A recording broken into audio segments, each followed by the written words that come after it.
Hi all, I thought it would be nice to clarify the Nigel Short example even more with a second video.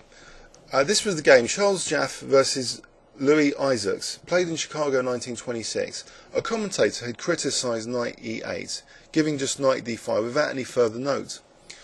And we see knight d5 is given as the main line here, with knight c3, knight takes, etc. Anyway, there's a few points here about people become critical of human moves. And there's like less empathy for what was played because, you know, this mainline syndrome, we're sort of driven to look at the mainline in the engine, and actually we stop even questioning the mainline. It becomes a sort of black box. What you know, the motorcycle maintenance book would sort of allude to as just you know, using the motorbike, you know, but not actually understanding how it works. And these are the best moves for both sides, and within that, you know, mainline concept, the best moves for both sides, the human dimension, you know, is sometimes missed. And here, you know, at the time, the player with black, let's flip the board. If you were actually black in an over-the-board game, you know, why would you reject knight d5? I'll give you 5 seconds. Let's have a look at the position knight d5 as a new variation. So why would you reject this ordinarily? So I'll give you 5 seconds starting from now. Okay, now hopefully you would see that queen e4 hits h7 and your knight on d5 at the same time. And that's why you would probably reject knight d5. But of course an engine, it plays the best moves for both sides, it's crunching millions of positions a second, and we're left with this abstract model which we don't really understand, called the main line. And people pretend they understand it, and they even relay fragments of it, and they even criticise human players because they didn't play a move like knight d5. But actually, there's a really cunning resource black has, which of course the engine, crunching millions of positions, will of course instantly see in like a millisecond. And that amazing resource here is simply to play g6. And g6 does a few things. Regardless, let's ignore the fact it's losing the knight for a sec. It's also setting up a skewering possibility against the queen and bishop, making, you know, that embarrassing, you know, backfire against this battery. That this bishop is now going to skewer the queen against its own bishop. So if white now takes on d5, I wonder if you can spot the slight technical issue with this that the engine saw in like a millisecond, leaving us with this, you know, abstract model of reality. What is the problem here? Can you see the winning move for black if I give you 5 seconds from now?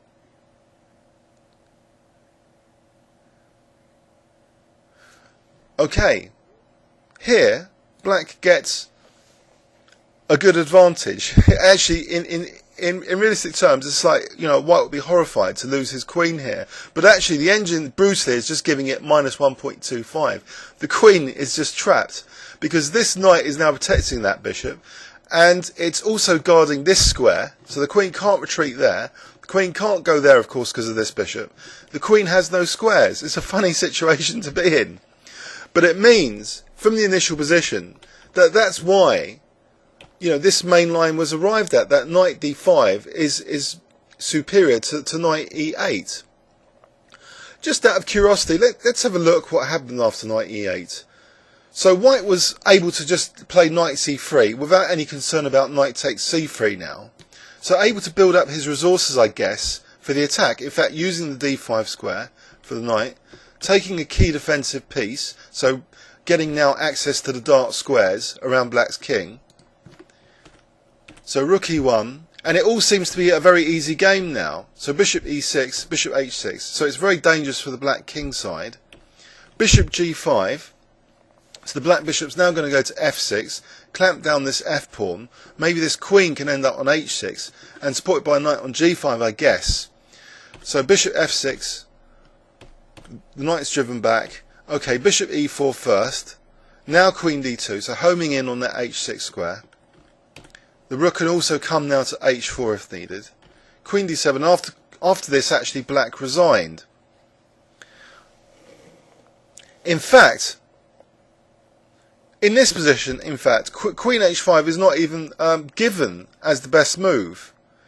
But now we see the engine has just flipped at depth 11. Why did the engine just flip to 3.39 when previously it was suggesting to take the queen?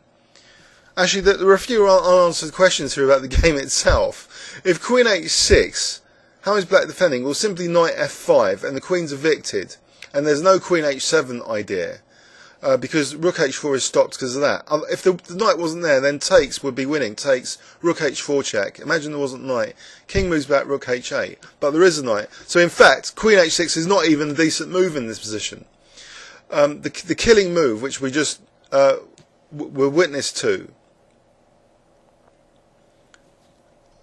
Well, now that I've given that move as a hypothesis, this has changed now. It does look at Queen h5. With the idea of Queen c1 after, so that's a bit strange as well. But let's return to this rook d4. Why would rook d4 be a great move? Because now, rook d6, queen's driven back, and now g4. So I guess now we get the same idea of Queen h6, and then knight g5, and then h7 is going to be victimised. So black's in real trouble here. So rook d4, in fact, gains a valuable tempo in order to then play the move g4. Let's assume, though, in a questioning frame of mind, Queen f5 to stop g4, because then Queen takes f3. Well, apparently it's still Queen h6, and now black's in trouble again because of knight g5.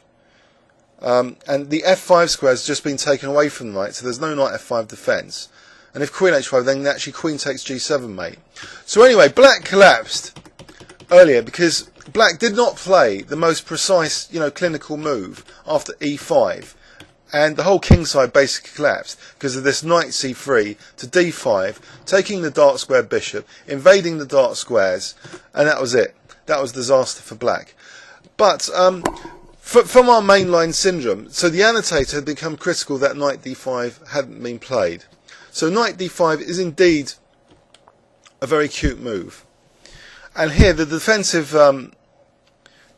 possibilities have been increased because knight c3, maybe black can just take on c3 or even knight b4 to challenge this very dangerous bishop. So it's a different picture there, and certainly a very different picture after Queen e4. If Queen e4 was played instead of that, then g6, and black has this nice blockade now, and also the skewing possibility of bishop f5. So it's interesting, the annotator, though, had this mainline syndrome just basically indicating, with a criticism of what was played, based on this, brute force, the results, the mainline results here.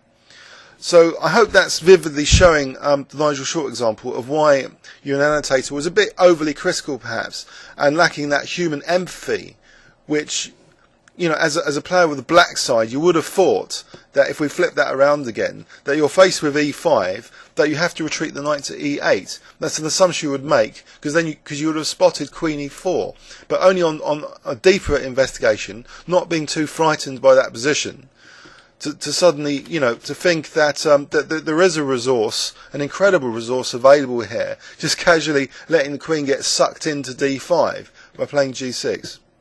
Anyway, I hope you enjoyed that example in more detail, and I'll put this as a reply to that first video. Please leave any comments or questions on YouTube. Thanks very much.